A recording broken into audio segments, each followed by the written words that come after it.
Baik, Assalamualaikum warahmatullahi wabarakatuh.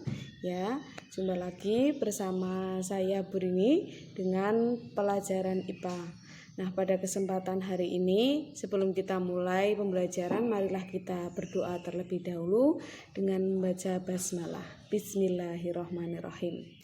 Pada kesempatan kali ini, kita akan membahas tentang upaya menjaga kelestarian tanah. Nah, anak-anak di kelas 9 kemarin sudah pernah Ibu terangkan tentang macam-macam tanah. Nah, sekarang yang akan Ibu terangkan yaitu tentang contoh upaya melestarikan tanah. Nah, yang pertama ada penghijauan, dilakukan dengan tujuan untuk mencegah adanya erosi dan hilangnya bagian tanah paling atas. Ini penghijauan biasanya dilakukan di daerah-daerah pegunungan yang notabene sudah gundul ya, alias sudah dilakukan penebangan liar.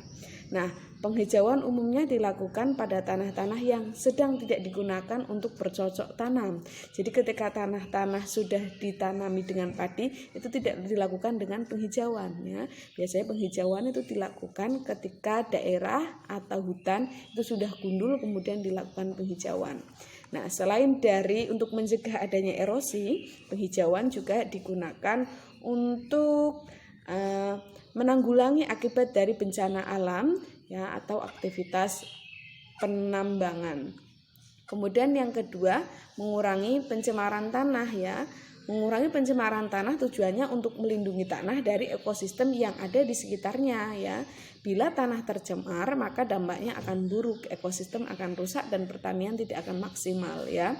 Seperti Anda ketahui bahwa sawah ketika ditanami padi secara terus-menerus dia akan menumpuk pupuk dan menumpuk herbisida sehingga nanti tanah yang akan digunakan pada waktu mendatang itu akan kurang bagus.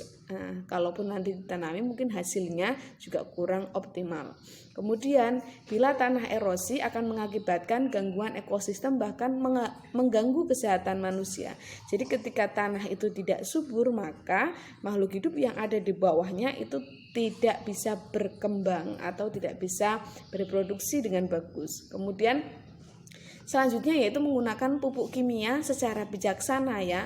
Bijaksana itu maksudnya tidak berlebihan ya. Misal kalau kita menggunakan produk itu biasanya ada aturan pemakaian. Nah, disesuaikan dengan aturan pemakaiannya.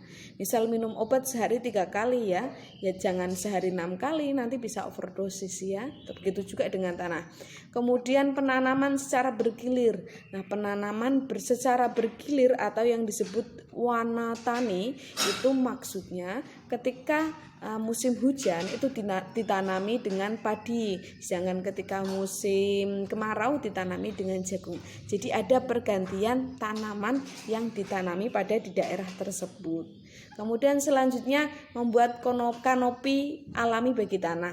Nah, kanopi ini bertujuan untuk menahan laju jatuhnya air hujan sehingga mengurangi tenaga kinetik air hujan yang sampai ke tanah.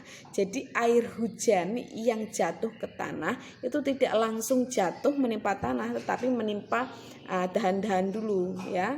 Kemudian menerapkan soil conditioner. Nah, metode soil conditioner itu bertujuan untuk mencegah erosi, juga memperbaiki pertumbuhan tanaman musiman pada tanah liat. Nah, biasanya dilakukan dengan metode kimia yakni pemanfaatan bahan-bahan yang mampu memperbaiki struktur tanah yang disebut dengan soil conditioner. Selain dari upaya menjaga kelestarian tanah tersebut, ada beberapa upaya biologi. Yang pertama yaitu bioremediasi.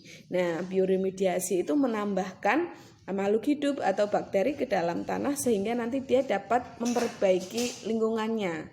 Nah, itu yang dapat saya sampaikan terkait upaya menjaga kelestarian tanah. Silahkan anak-anak bisa meresum dari yang sudah saya terangkan tadi.